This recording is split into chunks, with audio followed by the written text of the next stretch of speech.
Alright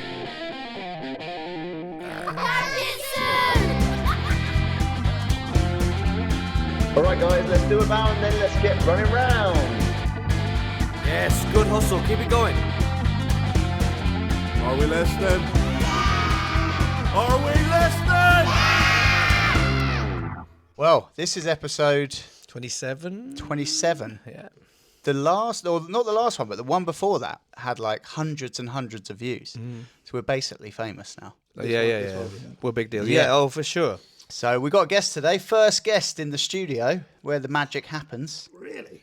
Gavin Stewart. Oh, yeah, of course. I'm honoured. Take the mic, sir. Yeah, thanks for having me.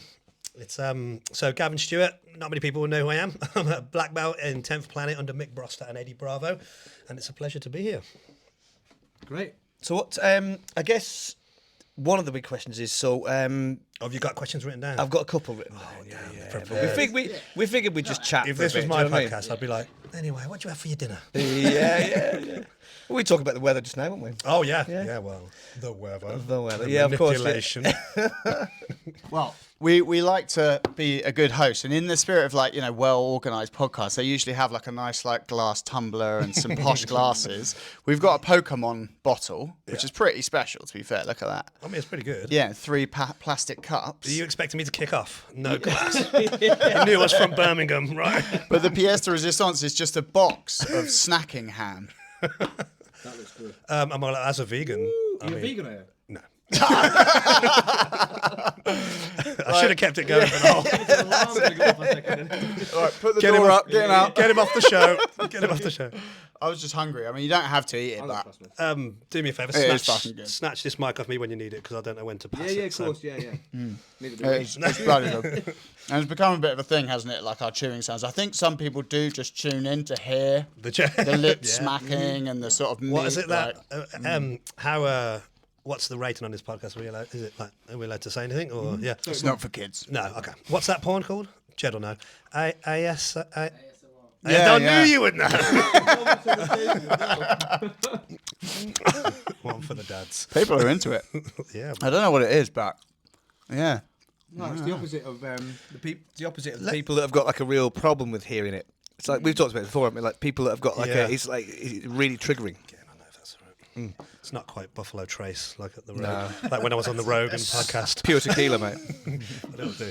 Yeah, I think I'm pretty much, well, I think I'm ADHD, I don't know, but like the sound of chewing drives me crazy. I have to like turn the TV off if my son or my wife's chewing. I'm like, oh, dude. No, like I'm not saying stop. I'm just, it's fine in this sort of context, but my son is ADHD and he will sit there and just be like, oh, and I think he's doing it because he knows it bugs me. I'm like, Gwen, stop it. Yeah. My son's the same. But he's eating with your mouth open. It's just like, mate. Yeah. So I've got a question for you guys. Now, the only reason I'm asking this question, I didn't have it planned out, is... trying to fucking take over. No, I promise. Already But as well. Jed, back to the ASMR thing. Jed, who's off camera, he educated me to the fact that you can't say gooning anymore. So Gooning? what do you guys think gooning means? If I was to say to you, God, that's a bit of a goon. Bit of an idiot. Yeah. Right. Yeah, someone who just goons a choke and they're just like, there's no technique, they're just like that. So I said that in class, and Jed was like, dude, you can't say goon anymore. What does it mean, Jed? What does it mean? Somebody who watches... Someone who's just like so obsessed with like porn. I had no idea about this. How was that? Over a girl. As in like, You're a goon. so it's like you're obsessed with... Yeah, it's like you do anything for it. So like J-Rock. Okay. Maybe I am a goon then, I don't know. The shoe fits. Yeah, for sure. Have that, man. I feel like I'm... How are what about Arsenal fans though? They're gooners, aren't they? Oh, good. No, good. That's Gunners. No, they're gooners. Oh, is it? Yeah. Football's not. Yeah, it's not my thing, but like, I know that much. I don't know much about that. Yeah. I can feel the phone heating up already. I mean, it's... what? This one's not going to get monetized. That's it. This one's down. Yeah. Right, we did some filming today, didn't we, for Grapple Worlds? Let's talk a bit about that. Yeah, you talk about that. Oh, yeah, cool. Yeah. Oh, 2 mics. I'll be gooning. Hey! You went the same place as me. Cool. So we got So the history of Grapple Worlds is that I did a little invitational called the Zion Open. So at 10th Planet Banbury, I'm a massive nerd and I'm obsessed with The Matrix, or not obsessed, but I love The Matrix movie, the first one. So the gym is kind of themed that way. It's all green LEDs and like Matrix code is in our logo. Yeah, lovely. thanks, man. So I did an invitational. It was at my gym, so we called it the Zion Invitational, which is the promised land in The Matrix. And then obviously the world kind of changed a bit since then, and the word Zion and Zionism became a bit off. So I was a bit like, I need to rebrand. And then a couple of my guys were like, we're thinking of doing an invitational. You don't mind, do you? I know you do the Zion Invitational. And I said, well, boys, I'm thinking of rebranding anyway, so why don't we all just get together? And they were like, yeah, cool, but look, we don't want it to be in-house. We want it to be a bit bigger. And I was like, well, me too. And if we all pool our resources together, we probably can. So we ended up 5th of July at the Kassam Stadium in Oxford. sick, So we went that from is like really an cool. in-house thing to have you ever been to the Kassam? You ever fought there or anything? Yeah, it's really, really nice venue. So and then we're like, okay, well, let's see how it goes. And then it's like one of those things, when like something just clicks and we start getting all these big names and all these people showing interest in it. But I think because Zion already was okay, we've had like UFC fighters on Zion. We're just lucky, I suppose is the right word. Just know enough people. And then all these people start getting interested. And then like Brandon McCaffrey comments. And I'm like, oh, dude, well, if you want to comment, if you want to be a commentator, he's like, yeah, okay, dude, we can make that work. I'm like, all right, cool. Amazing. And we end up with all this like Shane Curtis and people like I really look up to, people that I've been watching for years and years. And they're sliding into my DMs like, oh, dude, you got any space on Grapple Worlds? I'm like, yeah, we got space. We can make space. we definitely got space. So yeah, so it's a stat card. I think it's like 35 matches or something like that. There's going to be a quintet, but to be fair, the quintet team who's the champion of, there's Zion champions, but Grapple Worlds champions is a gym called Nexus out of Northampton. No, out of Warwick. Northampton? Nexus. Warwick, it is Warwick. I can't find There's some an opponent Googling for it. happening. It was We've going got to. Jamie. We finally got Yeah. Oh yeah, look that shit up, Jed. What's Gooner again? Show me those pictures. Jed, is it still running? Yeah, he's on it. He's all over it. We're on Mate. it. I mean, if I could train one of the docs to sit at the door. And Jed sort of is- bark if it stops. Yeah. Jed is literally That's our the Jamie. one. I never really thought about it like that. He's like 17 years old. He's just the dude. The tech guy. Leamington Spa. That's Warwick. That's Warwick. That sounds Close hot. enough. It sounds hot. So, It's deceiving. not as posh as the Gunners. But yeah, July 5th, Kassam Stadium. So there's still some tickets available. I think the VIP is pretty much sold out now. But there's loads of tickets and then online, obviously. So obviously, I can imagine your crew, some will come, but it's mainly online sales. But We'll probably get six Bunch. or seven, I Yeah, think. yeah. that's cool. Man. Yeah, bring them up. So all the links. Well, I suppose we could probably comment on the podcast. Maybe I'm not telling you. I don't want to take over. No. Yeah, do it. But, it. I'll put them below. I'll put all the ticket links and stuff in there below. Yeah, it's going to be cool. There's just so much going on at the minute. It's like there's the Grapple Worlds. The Brandon McCaffrey is doing a seminar the day before, which is going to be sick. And then there's I'm on Polaris again, so that's like, and you're just like, it's getting busy now. And That's awesome. I went to Texas to be our main character and I saw that. I got so ill. It was. Oh, that's devastating. And I wouldn't have minded if I got ill before I left. When I got ill as I landed, and I couldn't compete. And the guy's really cool. What's his name now? Can you remember the guy I was going to go? Look that shit up. Sorry, man. Oh no, it's going to come to me. Joe Carroll. Got it. Really nice guy, but Joe, you got lucky, boy. I'm coming for you. I was really looking forward to the match, but. What can you do? I think I was just doing too much. I think I just had 5 super fight. Well, not super, but Naga, super fight, Texas, and all this stuff going on. And like So- a big it old just- travel over there and Dude, stuff. 10 hours, and the girl next to me was all the way, and I was like, dude, what's going on? Jet lag getting you much. It was quite bad. But I couldn't tell whether it was jet lag or whether it was I don't know what it was. Man flu, maybe. Bad man flu. It's the worst kind. Oh man, I was nearly dead. Yeah. There was a point, and the Americans, like ibuprofen that we would take or paracetamol. I don't know what they put in theirs, but dude, I was high as a kite. My Really? wife phoned me and she said the sentence was correct, but the words were all in the wrong order. And my buddy Nath, who came with us, she phoned Nath and was like, "Can you go check on Gav? Because I'm pretty concerned. He's like not making any sense."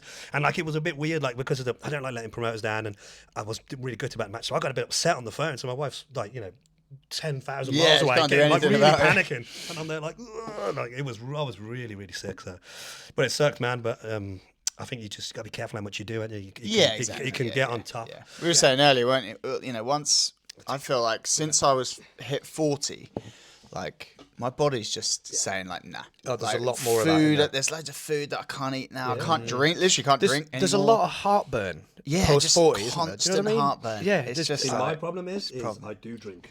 Yeah. Yeah, I do like a whiskey, man. I'm not a binge drink. I don't drink Like I don't drink to excess, but I drink You nearly enjoy every, it? I drink nearly every day. I don't smoke weed, which is controversial for a 10th Planet guy.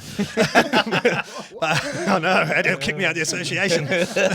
Yeah, but I like a tumbler of whiskey and an acoustic guitar. That's my thing to do. I don't smoke. I don't do any of that stuff. But yeah, You got everything? You got everything? Yeah, but I'm cursed. You see, cursed is a strong word, but I don't get hangovers. I've never got hangovers ever since I was a kid. So I used to tour in a band, and we used to go all around. Did you? Nice. And I was always the driver in the morning because I didn't get hangovers. So I could just drive. Which in itself can be a curse, can't it? That's the thing. 'Cause Yeah. now I can just drink. Yeah. I mean, I say I don't get hangovers. I have to drink and drink and drink Yeah. and drink and mix and mix and. But I find whiskey's good like that. I'm Yeah. similar with whiskey. I can drink it all night and be fine and wake up fine. It's when like beer is and wine. I find is. I don't really drink beer. I like a beer, but if that's more of like if I'm out with the guys after a comp, I might have a pint. Yeah. But when I get and I'll drink on my own as well. I'll just sit with an acoustic guitar and drink. Nice. Which is nice. But when you do it every day and you're trying to compete, my coach can't believe it. He's like, well, you die at some point, you wait at some point. You're not still drinking, are you? I'm like, well, not today. Not yet. Not yet. Yeah. Tumbler like It's one of the easy. hip flask. It's early. Yeah. So that's but since I hit 40, like there's foods I can't eat now. I can't really eat it. If I eat a Domino's pizza, man, that's 3 days. It's I'm fat. I out. think it's high fat content for me. Anything And with salt, high fat, like loads and loads of salt. And acid. Sugar for me. Is it? Oh, Okay. Yeah, fucks me up. big Okay. time. Don't get old, kids. It's a trap. It really is. You Go out listening, in a- Jamie? Stay young forever, kid. Go out in a blaze of glory at 25. I hear adrenal chrome's really good. Yeah, it's all the rage. Yeah. Talking about that, They're all doing- Are you testing at Grapple Worlds to make sure people are on gear? Yeah, that's it. Yeah. I want you to pee in this cup and I want it to fizz. And if it doesn't, I'm not interested. doesn't drop out. Yeah, you know, like when you have the dry ice coming out the top. Yeah, okay, you've passed. Yeah, and then I'll. But yeah, Are there any kids matches on Grapple Worlds? no. It's probably insurance and stuff. He tried. Yeah, it is that, and it's also like I don't know. I'm not a massive fan, you know. And Eddie Bravo went down the same route. He used to have kid matches on EBI, and then there was a guy, I think it was Grace Gundrum, blew some girl's knee to pieces. Really? And they were like 15 years old. She's a bad. Where's She's she a gone? breed. I know, yeah, dropped off. She had her first. She was like really smashing it. And She then turned 18 and just she nearly twisted I can't remember the girl's name, but she was like 2-time IBJJF champion black belt, and Grace nearly I mean, I know you're not really supposed to say nearly, but like, dude, it was locked in and it was just like saved by the bell type I of think I thing. might watch that match. Yeah, Yeah, I can't she was. remember who it Yeah, the silent assassin. Yeah, you're right. She has really dropped off, hasn't she? Because Jessa Khan, who was coming up around the same time, she was from AOJ. She's like still in there. She's black belt. Like she's kind of on the scene now. Not necessarily smashing it, but like she's doing well. Yeah. And they were coming out, and I think that. Remind me her name again. Grace Gundrum. Yeah, she beat Jessa Khan. Did she? Yeah, I'm sure she did on like.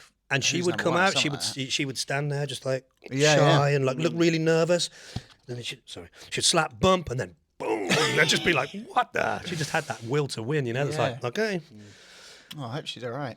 Yeah, I mean, you got a kids program at 10th Planet Banbury? Yeah, little Vipers, we call it, Vipers. So my children both do it. So I've got sick. I've got a little girl who's 5 and a son who's 8. They both do it. Jed coaches those with me. Sorry, Jamie coaches those with me. Nice. Sorry, Clarence Claymore over there.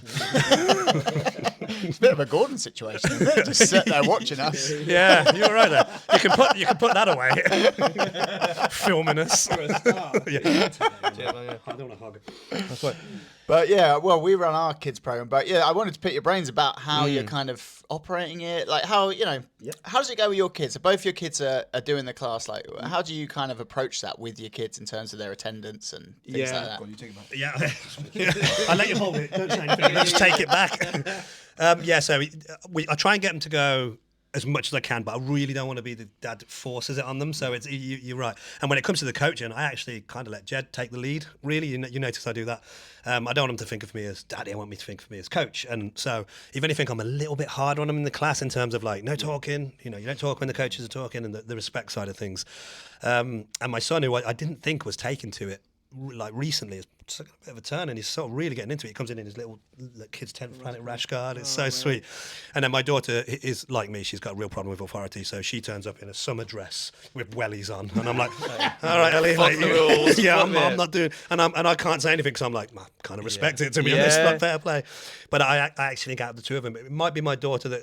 I don't know if you guys notice as coaches, but there's like a look in your eye, like, oh yeah, she's got that look in her eye of like, that's it. Yeah. My son's really mild-mannered, like my wife. He gets his kindness from my wife, and it's really sweet. But I will say, lately, he's I don't know whether he's he wants to impress his dad or whatever it is. But yeah, he's doing really well. It's really sweet. How deep do you want me to get on this podcast? Because go deep, baby. Yeah, sure. Go deep. Yeah, I want tears. Yeah. Don't say that, man. I'm an emotional dude, especially after that role with Corey. Yeah, so my son, when he was 4, he had a brain hemorrhage. So jiu-jitsu is a bit of a funny thing, like, restricting blood supply to the brain and stuff. We checked with the doctors, he's okay. He had something called, I think it's called an AVR or something like that. It's when he was born, his blood vessels were tangled up in his brain. Nobody knew. And then one day it just like the pressure built and it just boom, and it just popped. So we come into my room, oh, Daddy, I've got a headache. And I was like, no, you're just trying to get into our bed. Nonsense, go back to sleep. And then he threw up, and then it was like, okay, that's a bit different. And this was during COVID, so I didn't have a private in my garage that morning. My wife comes downstairs and is like something's wrong, we're gonna have to take him to hospital. So we called 111 and they were a bit like, I think he's okay, the usual thing, we think it's meningitis, which everyone thinks they do. And just because of the headache, they did a CT scan and found this massive bleed on his brain. Geez. So it was terrible. The darkest time of my life, but I bet. Touch wood, God willing, he's happy as anything now, and he's still sort of like, he gets checked once a year to make sure he's okay. That's great. But when you see people wrapping his neck, I can't help but be a bit like, all right, stop, careful. Yeah. And we checked with the doctors and they said, look, if anything, it's probably good. It's like just the physical activity of it is probably good, but keep an eye on it, So there's a lesson out there, if I can spread the word with your children, headaches and vomiting, if you can't make it make sense, so without a temperature or without a bang to the head, get that checked straight away, because I learned the hard way, so. God, it must have been terrifying. Oh, dude, it was the worst. Yeah, changed me. That's where the whiskey started, if I'm honest. Right, that makes sense. I got diagnosed with PTSD from it, which I didn't think you could get, and I've always been like really lucky in terms of depression and any sort of like mental health issue. I've been really lucky in that, and I appreciate how horrible it can be. I've always been solid as a rock, and then I started to feel this, like I could hear the sounds of the machines because I had spent 3 weeks in a children's neurological ward. So you want to test your mental state, go to a children's neurological ward for 3 weeks. And I was trying to go to sleep, and all I could hear was like a bit like working in McDonald's, like what the fuck, and all these noises going off, and I was like, so I just had a sip of whiskey. Cool, noises have gone. Oh wow! And then I could go to sleep. So then that's how it developed. So I went to see a couple of people, and they said, "Yeah, you got like stage something or other PTSD." It's really crazy, And makes sense, doesn't it? Yeah, it was scary. I'm all good now. Repaired it by no therapy. I microdosed psilocybin mushrooms, and like that, it fixed. I would never tell anybody to do that. Of course, do your own thing, but that's what fixed it for me. So much about I got that desperate. I was like, because it's like PTSD is a weird thing. I don't know if you guys got any experience with it, but it's like I could see my son move his hair out of his eyes, and I'd be like, oh, he's got a headache. And then that initial feeling of panic with PTSD just stays there, and you'll stay there for like a week. And you're kind of at just a more heightened state all the time. That forever, And it was really hard to live like that, during COVID as well. Like, it was tough. We had a really young child at the same time. So, it was really tough. Told you it was going to get deep. Anyway, dick jokes. Jamie, tune in. It's interesting, just going back to what you were saying about the kids, because I think the dynamic of your kids is similar to the dynamic of my kids. Like, my boy's got ADHD. Oh, okay, yeah, cool. He's 11, but my daughter's the same with things like authority. Yeah. She's just totally. You want that sort of fire in them as a girl, don't you? Doing well. Yeah, they're both of them. To be fair, they've both got challenging characters, which is I'm happy for them when they become adults, because they're not going to be easily led. But fuck me, it makes for challenging parenting. You know what I mean? Like when they're teenagers, we're in trouble, man. Yeah, man. It's difficult. Yeah, but I think Ben, my oldest, he's at the stage where he's kind of doing the thing where he turns up. They both come down, and he's still at the stage where he's kind of just playing with it. And I'm. It's interesting you say about the fact you're taking a step back as a coach, because I can tell I annoy him sometimes when I'm trying to coach him, because he's like, well, you're my dad. Why are you trying to? So I have to kind of like distance myself a little bit, and then let the other coaches kind of come in and do it, because I think it's just more effective with that kind of a personality, isn't it? Yeah, we found it went really well. Like, thanks, man. Jed would go over, teach him like a 10th planet move, go clinch, and then Quinn would come, oh, daddy, can we have a roll? And I'd let him go clinch me, and I'd be like, oh, dude, where did that come from? And then Jed's like, so I feel like, give them the little rewards, and then it's like but at the same time, you don't want to be a pushy parent. It'd be like, right, Totally. 500 press-ups, go, because they just lose a love for it. That's it. But at the same time, you want to use that positive reinforcement. Like, oh my God, that was amazing. Yeah, I mean, Eddie tells a story. Eddie's son isn't really interested in jiu-jitsu at all, and he tells stories about like, he wants to do karate, and Eddie's like, oh man, I'll take you to a karate gym. Oh dude, I'll beat up the coach, like no problem at all. But you got to let them do what they want to do. luckily my son's not really into anything that I really like. I'm not a massive fan of football or anything like that. Like I'm not really a team sports player, which is a bit ironic because, you know, although we go out and compete on our own, it is a team sport, what we do. Your people around you are like, and I love my jiu-jitsu team, but, you know, like the thought of like getting excited over putting a ball in a hole, to me, well, in terms of sport. I mean, it could be a sport. It probably is already. Somewhere. Sign me up. I think one of my proudest moments was when we were walking past. That's my boys. Yeah, sorry, we're just talking about bands. Yeah. Camera's overheating, so I don't know how long we've got. Again, it's probably just because of how hot the conversation is. Probably that. You know what? Just going back to what we're talking about, it's so refreshing. Everyone that we've kind of spoken to about coaching kids has kind of said the same thing. Oh, yeah. Like and it would be so interesting to cut. I really want to get an interview with Joe, the coach at Los Banditos. Yeah. Because he's obviously got some elite kids there, and I'm like, what's going on? Like, I'd love to interview the Mendes brothers. Like, what's going on there? And like, I wonder, like, there's a gym by where I live called Fighting Top Team. Right. And they're very sort of like Eastern European. And I bet their kids program is the opposite of what we're saying. I bet they're like, Go. And there ain't nothing wrong with that, but it'd be interesting to see the products come up, you know? My thing is, and my thing has always been like this with coaching, is make it a laugh first, and then the coach. Because the best way to train somebody is the military way, right? Break them down, build them back up. You can't sell that. You know what I mean? You can't sell that from a jiu-jitsu coach point of view. child. But we will bring a bit of to you. He'll get a medal. He'll get a medal, but he'll never be the same. He'll have PTSD. Yeah, it's fine. So obviously you can't sell that. So then have a laugh, make it fun. And when I started teaching, because I'm talking adult classes now. When I started teaching like that, the gym across the road from us that I used to work at were very the opposite. They're like old school Thai boxing gym. You know, we train hard, we go hard, we train. Again. Keep an eye on it. Yeah, We're going again. All right, Yeah. Joe's bringing the camera stuff down, see whether he's got a cable to connect, or you can just connect the microphone thing to his camera. Okay, cool. Well, we'll see how long we can go for, and then I can open up, and we've got backup plan. He is the Jamie. Yeah, we might need to. Yeah, can you travel down every Friday? Is need our own version. Corey going to be here? Not interested in that round again, mate. He'd behind the curtain at all times. Gooning. Still don't know what it means. Just use it all the time. Like 1 time out of 10, you're going to get it right. Yeah. I might fall out with some teachers and friends and people in the playground, but whatever. So my approach was always like, have a good laugh, see what happens. And then we started winning medals as a team, and I was like, well, it at least works as well as the break them down, build them up concept. And then like now, with like, if you ever come to 10th Planet for a session, it's music going, everyone's having a laugh, dick jokes everywhere, but they're also grinding, you know. So it's like, How long have you been going at Banbury? Or coaching? Like you, how long have you been running your team, let's say? Yeah, so I've been coaching for about 10 years. I've been 10th Planet, so I was purple belt when I got it. So yeah, probably about 10 years. But then I've been independent from the other gym that we were at for about 4 years. And has it been 4 years since you've been running your kids program? Yeah, exactly that. Yeah. Have you had any like graduates into the adult? Yeah, we have. And to be honest, they've. Is there any that have stuck? Jack.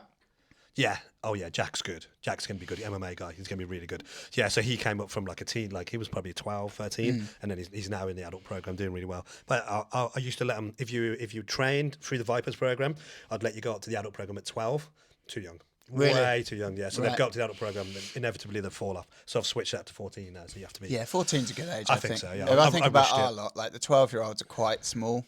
Like even like they're even quite a lot smaller than like the women in the team and things like that. So it's like it was always like you could only go and you'd have to train sensibly with the weight. You know, you'd have to be okay. You couldn't go with like the 100 kilo guys. No. But still, it was too much from like just a complex point of view. And what I was worried about is I worried the 12-year-olds were getting so good they were getting bored with the kids program. So I was like, well, I'll let them go up. But it was the opposite. They were then the opposite of bored. They were like, this is too much, and they just quit.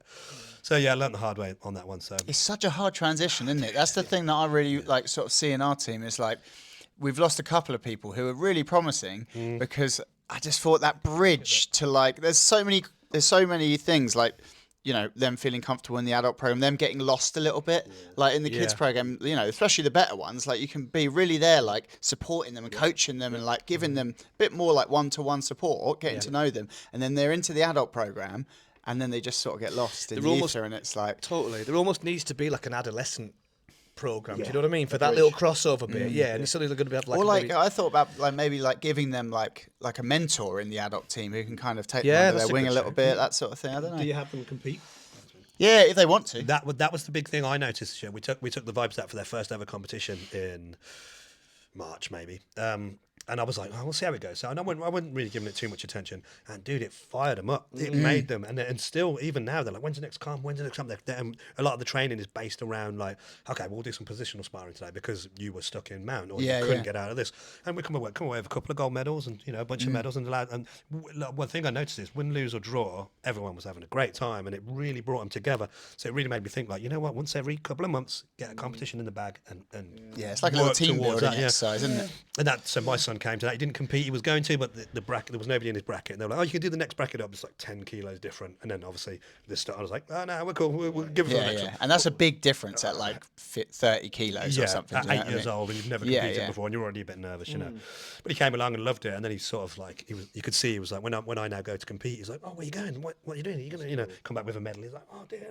So it's sort of sparks something I haven't seen in him before. So.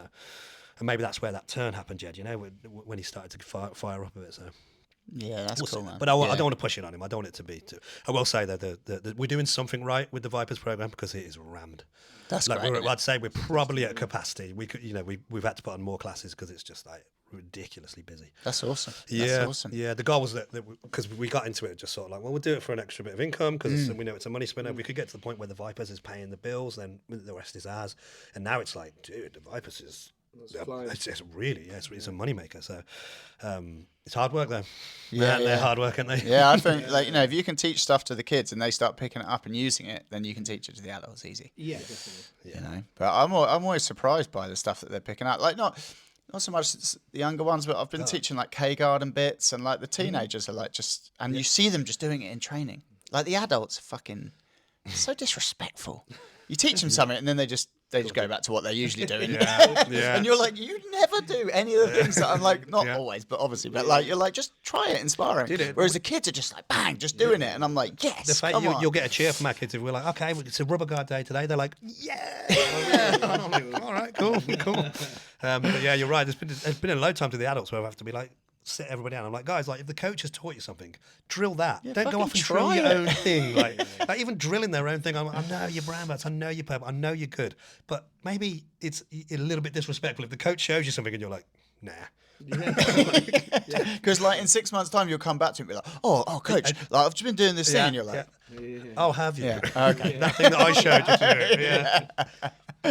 But the kids are great like that. The little sponges. Our kids love Shark Tanks. Do they? They're constantly like, coach, can we do Shark Tanks? And I'm like, you guys are I right. love live drills. What's going on? I've got somebody coming over tomorrow. I've got to teach private. So I said to Jed, I was like, oh, you don't mind? I'll be there, but can you do like run them through a live drill session? And I know they're going to be like, yes, live drills all day. I'm like, okay.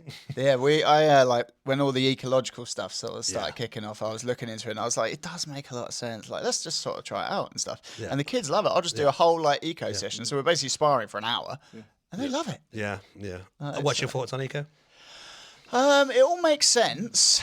Like, I understand all the sort of theory behind it. And like, if we really sit down and pick it apart, like all the arguments I've got with it, I can answer the questions and be like, it does make sense. Yeah. However, I just think there's like a time component to it.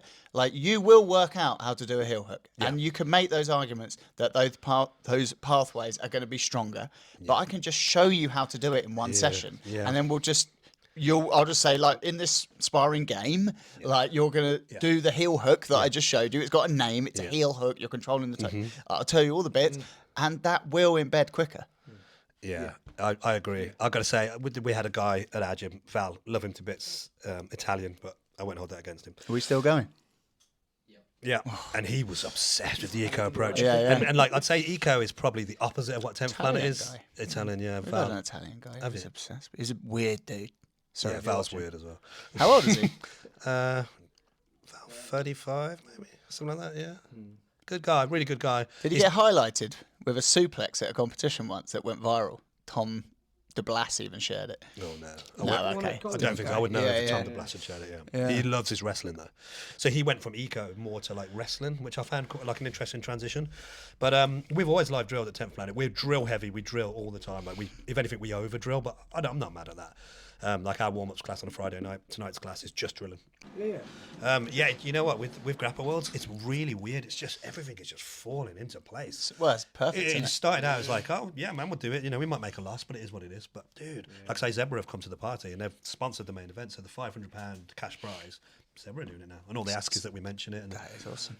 yeah, it's one of those things. You know, I feel like when something's supposed to happen, I'm not like one of those like law of attraction people, but I do believe that when you're on the right path, it just finds its way to you. You know, Things can gather their own momentum, can't Yeah. they? You just need that spark. Yeah. And I think it just... not to be too corny about it, but like when you meet the right girl and it's like, oh dude, this is just easy. Like me and my wife were totally different. She lived in Reigate, I lived in Birmingham. It was like, there's no way that on paper that should have worked, but it wasn't even hard. It just happened. Yeah. It was not like that. You're 43 now. Yeah. It's not going to be as hard as it used to You be. got to celebrate the hard moments. Man, the testosterone I take is fine. Getting soft as a problem. Different chair. The table moving. I'll put a glory hole in this thing. Sorry, Jed, you're too young. Yeah, Stop going in. I don't know what it means. Are you trying to kind of get to like Polaris level? Dude, why Grapple would Fest level, So yeah. Polaris is an 8 million. It generates £8 million of revenue. So why wouldn't you want to do that? You know, sick, it's the first one. So it's Grapple Worlds 1 on the. So technically it's Zion 4 rebranded as Grapple Worlds with more people coming in and more What's the money. name? The name Why Grapple Worlds? Grapple Worlds. I don't know if that's Nath. So Nathan Hamrock came up with Grapple Worlds. If I'm really honest, not a fan. But it'll do. It doesn't really matter, does it? Grapple Worlds. Yeah, it's kind of cool. And if it was left to me, it'd be something overthought, like proper musician style. Something trying to be clever. You know, oh, shut up, dude. So, Well, I was at Los Banditos yesterday, and they all knew about it and stuff, did and they? people were talking about it and stuff. that's So good. it was cool. Yeah, there's a sponsor we've just hey, look, that might come on board from they're from the States. And they're really big, and I'm like, how the hell do you know about Grapple Worlds? Brandon's a good push for us to have. He's such a cool dude as well. You ever met Brandon McCaffrey? No, he's the commentator on Who's Number One, isn't he? Yeah, he's Or number one, and CJI, and Yeah. BBI, and he's ADCC he runs, maybe as well. You must have heard of 1 Minute Jiu-Jitsu Hacks. 10th Planet Decatur, maybe not. I don't think I have, You see, I'm in actually, the 10th Planet scene. So to me, Yeah, like, yeah. you know everything I know about 10th Planet, but he's got quite famous for that. He did a video where this wrestler stormed it like a gym storm. It's old school gyms, and it was CCTV footage, and it's just Brandon just like showing you how good jiu-jitsu is. He's so legit as well if you roll with him, and he just like respectfully, like Wet Willie's the guy, and like, and that went viral. It like, yeah, I'm sure there's a way of respectfully Wet Willie at somebody. But yeah, it's such a cool. I'll have to send you the YouTube That's footage awesome. of it. Yeah, and it went viral. And that's kind of and then he did this 1 Minute Jiu-Jitsu Hacks, which they're really good, just 60 seconds, and it will just fix a problem. You know, problem we all have with basic pins or feeling like I'm terrible with head and arm triangles, and just watch this 1 minute jiu-jitsu hack shoulder there. Oh yeah, cool. Yeah, they're really cool. So and he did a couple of seminars with her, and then the last seminar he was just in town touring with a band, and he said, "Oh, I'm in London. I'll come and see." And I was like, "Yeah, come over. So you might as well do a seminar while you're here, dude. Make some money." So the seminar sold out because it's Brendan McCaffrey, and he was like, he said at the start of the seminar, he's like, "I was just here to see my friend Gavin." I was like, "Friend." Did you hear that, guys? And then so when I messaged him, he was like, I said, yeah, it was funny. I said, "Oh, do you need a contract, for Grapple Worlds commentary?" He was like, "Nah, not for you, dude." I was like, "Oh my god." Sick. So yeah, so it's weird to have Brandon McCaffrey as a friend, but I'll try and be cool about it. Are you going to be presenting? Because the Zions, you like host it, wouldn't you? Yeah, I will do. I'm slowly but surely getting better. Like I said, I've always sung in bands, so my voice is pretty good. I was ill for the last Zion, so my voice cracked. And to be honest, since Texas, my voice has not been the same since. Really? So, so I pick up my guitar, try and jam, and it's just not where it should be. And that was weeks ago now. But it's slowly but surely getting better. So I should be okay. 7 weeks out, 6 weeks out? Something like that, Yeah, you probably know better than me. Yeah, about 5 maybe or something. You looking forward to your match? I am, yeah. I'm buzzing for I it. competed against both of you, so it's going to be cool, man. Yeah. I've got the inside scoop. I'm not letting anything go, but I am for sale, just so you know. James Okay, Dorman. good to know. I think as long as I just try and stay awake for the whole match, I think I can win. Yeah, that's what I've been working on in camp. Is just really like over caffeinated coming in, just like it's not like even if you put me to sleep, like I ain't going down. Nah. There's too much coke in this blood. Don't overdo it though. Try to match OD and collapse. Oh fuck! I've done the other way. Yeah. Yeah, it's had a heart attack. It's over. Nah, it's gonna be good. It's a good match. I think my approach to things like this is like, I'm 41. Like, I'm not going to be able to do this forever. Yeah. Like, have fun. there's going to be a time where I'm like, oh, I'd love to do like a competition, but like, I just can't do it anymore. Dude, so I you feel just got to enjoy it. I've competed more in the last 2 years than I ever have. Like, I didn't do too much at purple belt. I did a bit. Brown belt, not too much. Got my black belt. I was like, well, as long as I win, I want to win one gold at black belt. Just to, if you have to win a medal. That's always been my goal. It's just having one gold at every belt level. Yeah, that's it. And that was all I cared about. And so I went out. I'd only been a black belt for 2 months, and I won the Mauricio Cup. And I was like, cool, I'm done. Sick. But I already had Polaris against Mo Cole. That was a disaster. But I had that book, so I was like, I'm going to do that. And I saw Jed Hugh at the show, and was like, oh, dude, any tips? And I got really excited about it. And then my rib popped on that match. So I was a bit like, it didn't go my way. And then they asked me back for the match with yourself, and I was like, okay, well, cool, we'll get another shot. Why not? My rib popped last time. I felt I was winning until my rib went. And then obviously that happened. Obviously you were doing very well again with the points side of things. I was definitely going to lose that match. I don't know. It would have been interesting because you had a Kimura attempt. Oh yeah, from the lockdown. Yeah. Yeah, and I had to roll, and that was like. Did that hurdle? Like, it didn't. It was tight. In tight, training, yeah. I probably would have tapped. You know what's but annoying I was about like, that? I think I'm going to let this break. It's Polaris, dude. You would, right? I knew. 2 years off the mat. Like. I knew. When I got your back, I was like, I'm going to have to sell out because there's no way you're going to tap. It's either he sleeps, and there was like 3 seconds left. I was like, dude, that was such a crazy, wild match. So, that was cool, thank man. You for Yeah. It's kind of cool, though, right? Like, you shared a bit of history together. Yeah. Like, however it went. Like, I know. It was like, on the way down, the guy's like, isn't it not salty about it? Isn't it angry? I was like, no, you don't really get like that at Masters Grappling. It's just a good time, isn't it? We talked about this earlier, didn't we? You picked up on the fact that I said 6 what did I say? 6 times stronger than I thought it was. I shared that. I was like buzzing for that. No, when I was such a stupid thing to say 6 times, but I was so hyped, and I'd had a few sips of beer. That's all I'd had, like literally half a pint. But I was like, the adrenaline. Yeah. And, you know, there's some dudes. Oh, do you want to do a podcast afterwards? I'm like, I'm famous now. Okay. That's such a wild experience, man. It's so cool, isn't it? And you think Polaris is like arguably one of the biggest shows out there, like sort of super fight style shows out there. Like, to be able to get on that is just my bucket list was so cool, was isn't it? a Naga belt, an ADCC medal, which I haven't got yet, gold medal, which I haven't got yet, and he's always making the dicks. oh, you! I thought you had one. Craig, yeah, man. Well, it's got to be friendly fire, right? Yeah, I'd say you won today's role as well, though. To be fair, so yeah, but there's no you get CCTV at your gym. Yeah, there is actually. Yeah, I'll try and get hold of it. Delete that footage. Redemption. That was good. It was a good round. That was today. What else was going to say? So I need to get that, and it was to be on Polaris, and of course you get on Polaris, and you're like, okay, I want to win on Polaris. Yeah. And when that's done, it's like I'm on the 28th of June against Craig Ewers. That's a tough match, man. That's going to be a cool match, man. Well, I'm also like, cool, man. Like I'm like the pressure's sort of off a bit. So I just feel like I'm just enjoying it. Like I say, I'm 43. I've got however long I've got left competing. After Texas, I was like, I'm gonna have a break, man. I need some time off to reset. And then Polaris called. Well, you're not gonna say no. No, and Shane Curtis asked me about Grapple. I'm like, well, okay, cool. Is that his show? Is it? Yeah. And it was like, oh yeah. Again, if I could get a 40-year-old, that'd be cool, or at least 38 plus. Yeah, I've got a guy, just a perfect guy in mind. Oh no, he can't do it, but I got this other guy. He's like 33, like good stud. And I'm like, cool, whatever, man. But I'm never going to say no. And then this Immortal. Who was that then? Oh, is that guy with all the tats? No, don't ask me the names. I can't remember names. I feel really disrespectful for not knowing. Yeah. The poster's not yet.